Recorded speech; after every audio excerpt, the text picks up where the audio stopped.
I guess I'm turning into a review channel because I love talking about movies. I love talking about movies. So this one we're gonna talk about The Kitchen. If you don't know what that movie is, let me look up something real quick. I want to look up the actors. I know it has Melissa McCarthy, but it has other people that I didn't know. I recognized one of them. The blonde woman. I don't really know what she's been in exactly, but the black chick, I recognize her. I recognize her. So it has. Let me see. Come on. Okay, anyways, while I'm looking that up.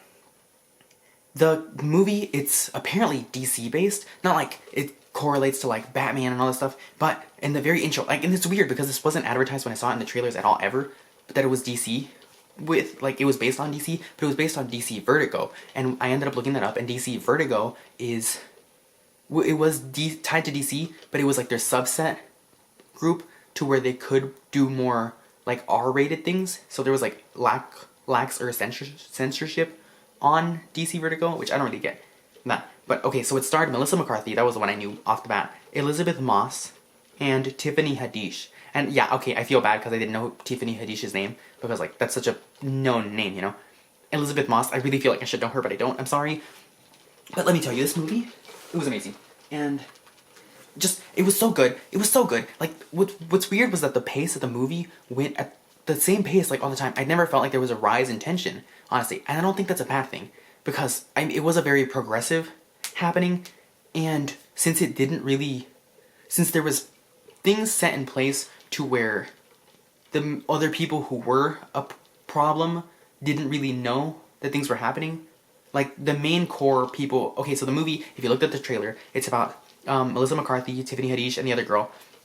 They end up running the mob because their husbands are imprisoned. And so, given their husband's imprisonment, like, those are kind of the people who you'd expect to be the focal, like, contrast to what's happening to the current story of them leading the mob now. And so, it's not, the story keeps a constant pace given the fact that they're not there. And so, there is threats that come about, but I never felt like it was a rise in tension. Like, there was times when it was just like a spike, so it wasn't like it was going up and then like hit like a point or anything. It was just that there was certain spikes here and there that did happen, and I will give that credit. Like, there was times when I was like, oh gosh, what the heck, what happened? Someone's dead or this and that. So like, there was times that did catch your attention, and it did give you like that feeling of like interest again. But throughout that, despite that, the story did keep a very constant pace. It wasn't just a big old spike into like a crazy plot twist or anything. It kind of went in a way that you would expect, just given your introduction to the characters in the very beginning, and it kept that good pace throughout the whole movie, and that isn't a bad thing. I wasn't bored during the movie. It felt longer, but that's because of the pace, and I don't think that's a bad thing. I liked getting to know the characters. I liked getting to know the struggles that they went through. I liked getting to know their personal feelings, and that you go into each of the three main characters' lives and like their views kind of, and you get to see their whole stories each play out, and that's awesome. And then there is kind of a plot twist at the end, and you're like, wow, this was all a setup the whole time, this and that. So it was pretty awesome. But the story was great.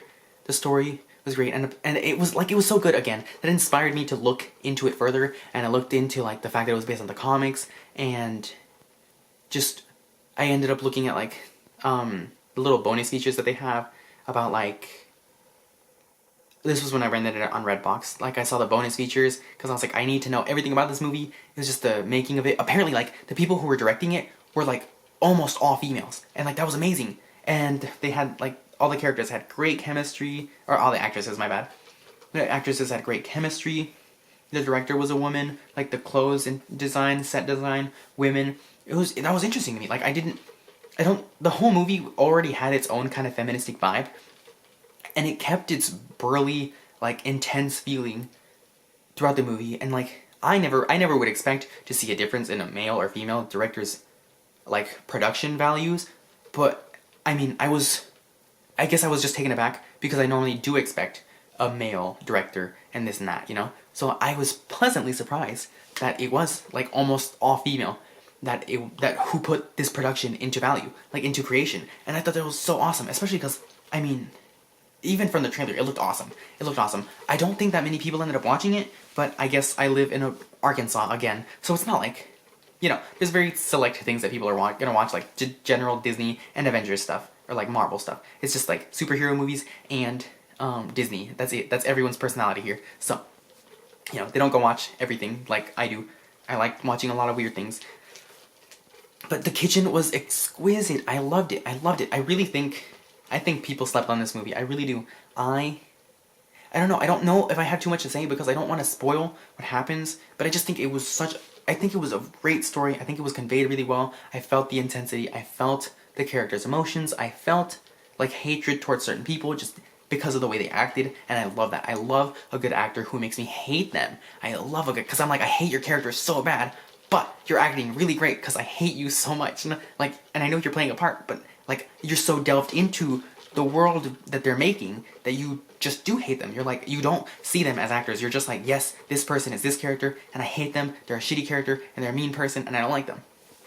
And so, like, it does frustrate you, and you do sympathize for the characters, the situation they're in, the things that happen, and then you get mad, I guess, at their husbands in certain situations. I guess I don't want to go into it like by spoiling things or whatever, but I don't know. Oh gosh, The Kitchen. The Kitchen, if you ever like see it on Redbox, if you ever want to buy it on YouTube for like $5 when they sell it or whatever, like just, I definitely think it's worth a watch. Maybe Redbox it or something, or just in a cheaper way first, if you don't want to like buy it, because I understand that. Copies are kind of expensive now, and plastic, this and that, you know, but I don't know. The Kitchen with Melissa McCarthy and Tiffany Haddish, and I think it was Alice something. Definitely worth a watch. Please watch it.